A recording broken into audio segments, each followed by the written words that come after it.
je reste humoriste, mais j'ai décidé en cette année 2024 de me consacrer véritablement à mon projet de musique. Et c'est pour ça que j'ai sorti un single qui s'appelle Daddy Zongo, qui est présentement en ligne, qui est...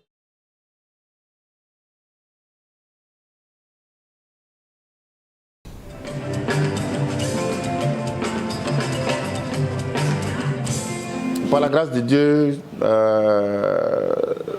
comme vous l'avez bien dit, je suis comédien, humoriste, mais aussi chanteur. Et nous sommes dans un environnement en Afrique en général où quand les gens vous découvrent dans un domaine d'activité bien précis, après, c'est comme si on a des difficultés pour accepter des métamorphoses et des changements à votre niveau.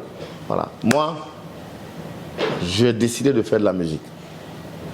J'ai fait des morceaux, j'ai fait des chansons qui sont sorties, que j'ai considérées comme des tests, qui sont sur ma page YouTube, Maréchal Zongo, qui sont sur ma page Facebook.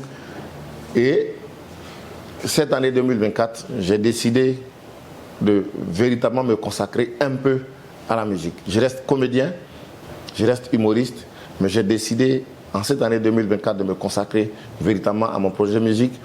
Et c'est pour ça que j'ai sorti un single qui s'appelle Daddy Zongo, qui est présentement en ligne, que vous pouvez trouver sur ma page YouTube, sur toutes les plateformes de streaming. Daddy Zongo est sorti. C'est du amapiano, c'est de l'afrobeat, parce que mon grand-père m'a dit un jour, quand tu veux parler aux enfants, il faut parler dans leur langue. Nous sommes dans une période où il y a un genre de musique qui fonctionne beaucoup. Donc, nous, on est peut-être à la base adeptes de d'autres musiques qui nous ont bercés, qui ont bercé notre jeunesse, mais aujourd'hui, le marché impose d'autres réalités. Je fais un morceau qui s'appelle Daddy Zongo, qui est sorti. Vous pouvez aller sur ma page YouTube. Je pense que le lien va s'afficher en dessous. Allez-y, écoutez, téléchargez, partagez, et puis restons connectés.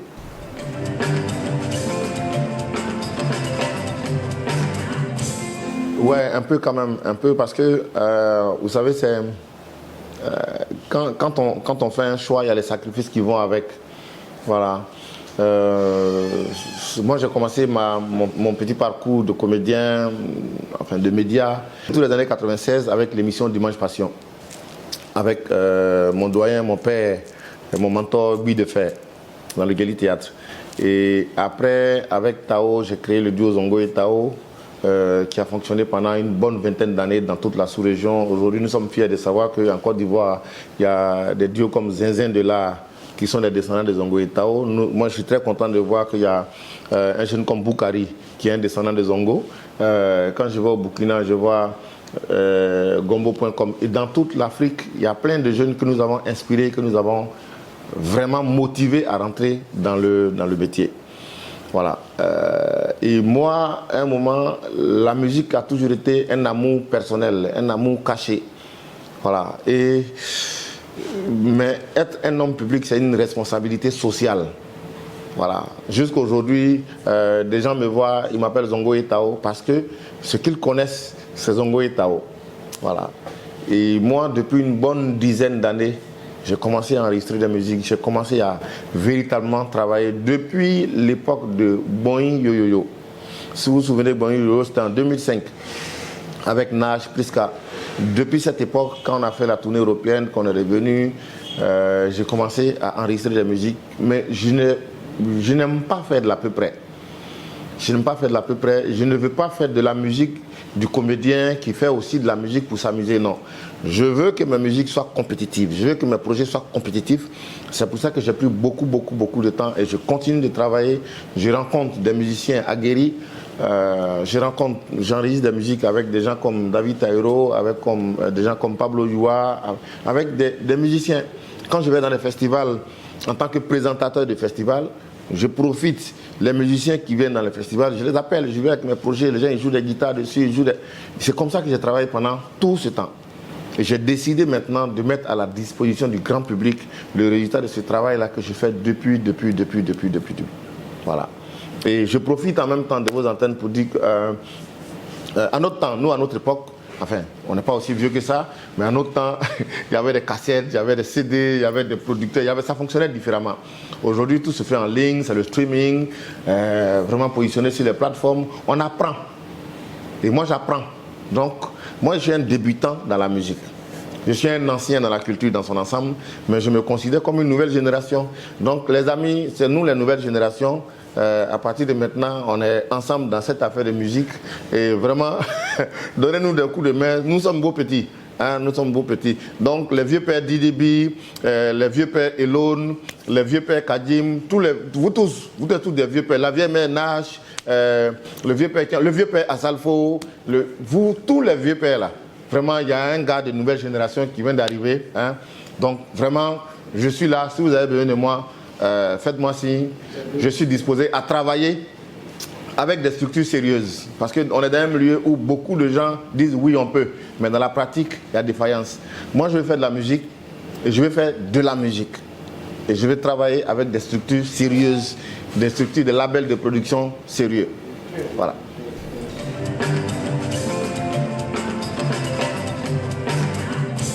Ben, je pense que cette génération-là, c'est une chance pour la Côte d'Ivoire. C'est une chance pour la Côte d'Ivoire parce que nous, il y a eu, avant nous, notre génération, il y a eu, je pense qu'on a entendu parler de Wene Pierre Vieux-Foula, Toto et Dago, ça c'est nos grands-pères dans le domaine. Et après, nous, nos aînés directs, c'était Guy de Fer. On a aussi vu les papas comme Gazé Gagnon quand on commençait, Lona Groguier, Akissi Delta en son temps aussi. Et après, nous sommes arrivés avec la génération de Zongo Tao, Adaman Daiko, Jimmy Danger, Omega David et tout. Et après cette génération-là, il y a eu la génération des magnifiques, des Agalawal, qui sont nous, nos petits frères.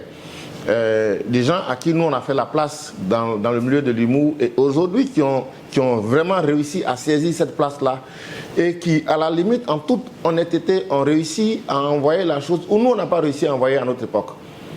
Voilà. Nous, à notre temps, toutes nos tournées hors de la Côte d'Ivoire, c'était sous-régional. C'était beaucoup plus sous-régional. Aujourd'hui, les humoristes ivoiriens, ils vont partout. Voilà, ils vont partout dans le monde. Donc, c'est une fierté.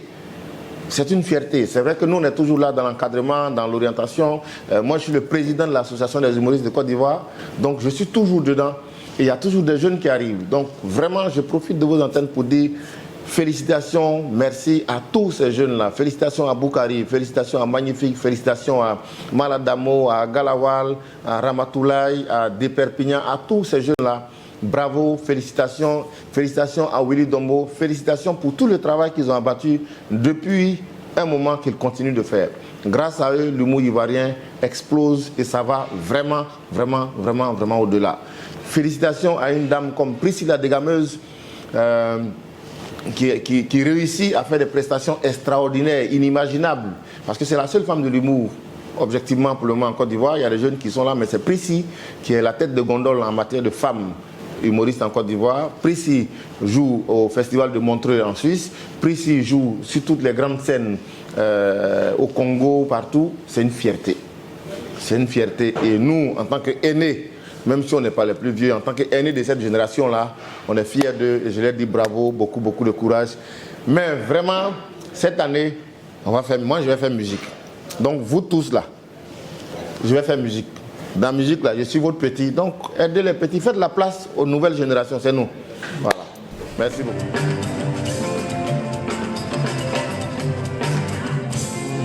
Pour la présentation de télé, je voudrais dire déjà merci aux responsables de NCI parce que j'avais déjà fait beaucoup de projets en matière de présentation et de production télé, mais hors de la Côte d'Ivoire.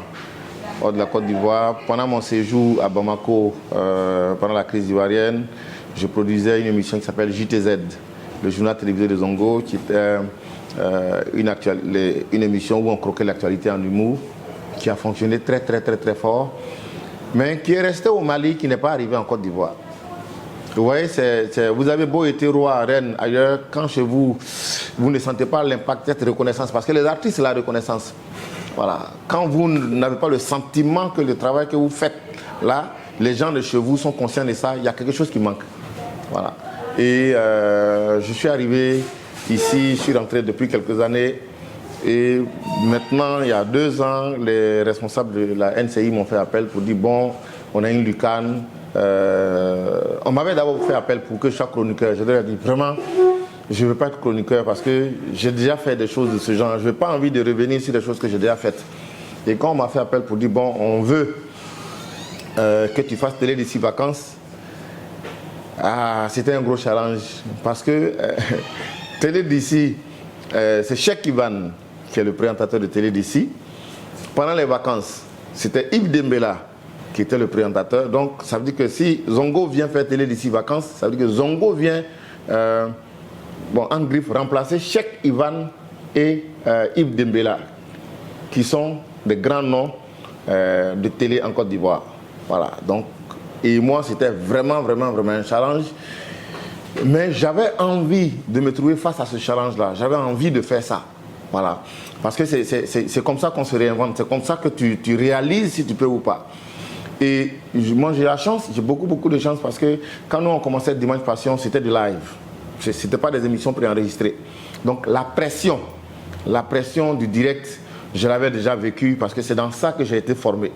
Donc, quand je me suis retrouvé sur NTI en train de faire télé d'ici vacances, 1 heure chaque soir, j'étais un homme heureux. Donc, beaucoup de gens me disent, quand on te voit en train d'animer, tu es tellement à l'aise. Je dis, moi, je suis comédien.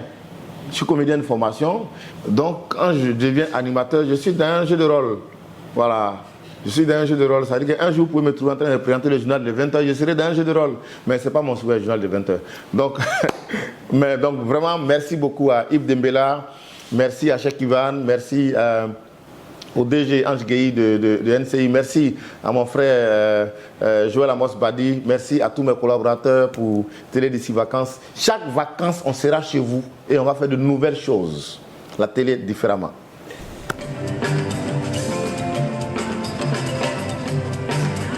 Oui, M. Tao, il va super bien. Il va très bien. Bon, les gens me demandent souvent, oui, tu veux faire de la musique, où Tao sera. Zongo et Tao, c'est un duo qui fait de l'humour. Voilà, c'est 2 entités, 2 artistes qui se sont rencontrés pour former un duo. Et ça n'empêche pas qu'arrivé un moment, après 20 ans d'existence, chacun devrait avoir envie d'expérimenter autre chose. Moi, je dis souvent aux amis, aux jeunes avec qui je travaille, si tu travailles dans une entreprise pendant 10 ans, que tu es sur le même poste, il faut faire attention parce que ça veut dire que ça n'évolue pas. Voilà. Donc moi j'aime vraiment les challenges, j'aime quand ça change, j'aime quand je me retrouve devant quelque chose qui est comme une difficulté, parce que la victoire c'est de savoir que je ne m'attendais pas à ça mais j'ai réussi. Voilà. Donc moi aujourd'hui j'ai vraiment envie de faire autre chose. La télé, c'est bon, je suis super content parce que toutes les formations que j'avais faites, j'avais besoin de m'exprimer, d'exercer pour savoir si vraiment c'est rentré. Donc ça va. Maintenant, mon défi personnel en tant qu'artiste, c'est la musique. Maintenant, si demain il y a un promoteur qui m'appelle, qui me dit « Ok, je vais faire une activité Zongo et Tao, je vais faire un spectacle Zongo et Tao », je suis preneur. Voilà. Si la personne est apte pour qu'on mette une stratégie de communication en place pendant un bon bout de temps, moi je lui promets qu'on fera toutes les grandes salles de la sous-région, même au-delà. Ça, c'est pas un problème. Donc Zongo et Tao, ça existe. Mais Daddy Zongo, Maréchal Zongo, fait de la musique.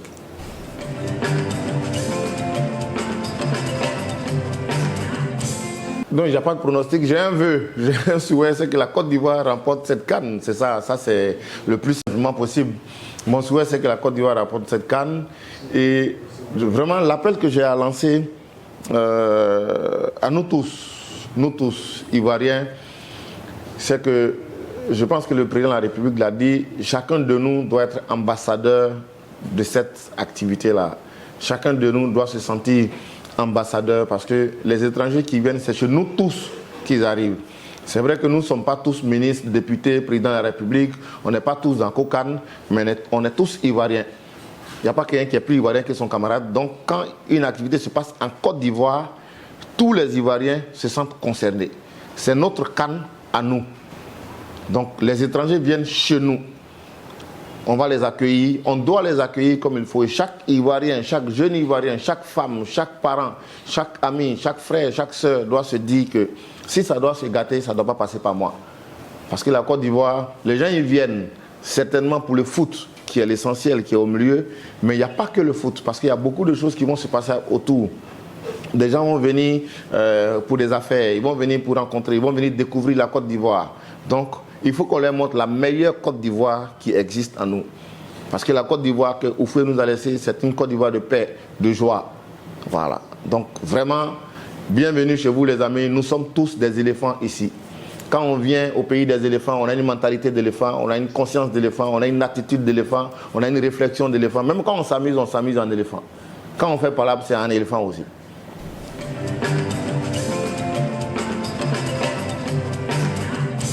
Pour être honnête avec vous, moi je pense que c'est la solidarité dans l'humilité, dans la détermination qui donne toujours des résultats.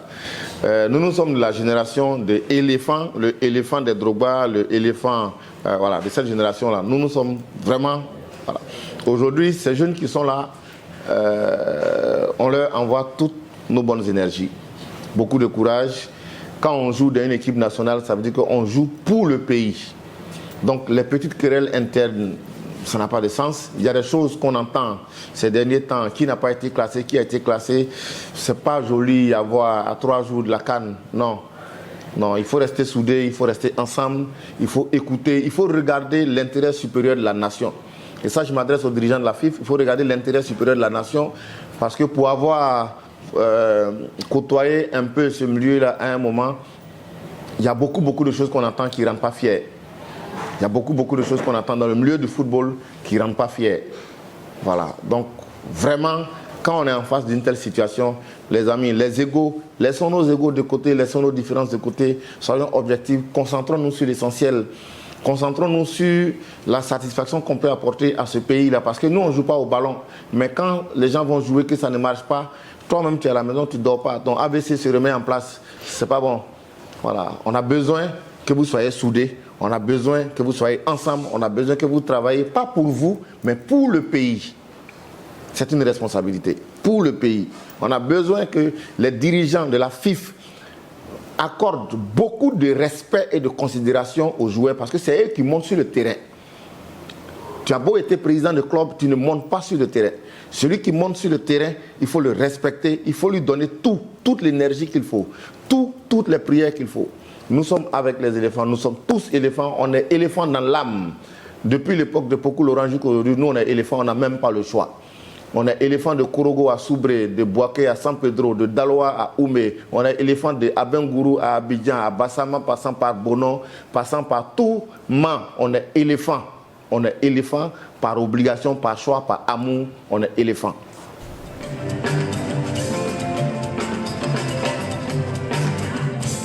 La Côte d'Ivoire a traversé des moments de turbulence.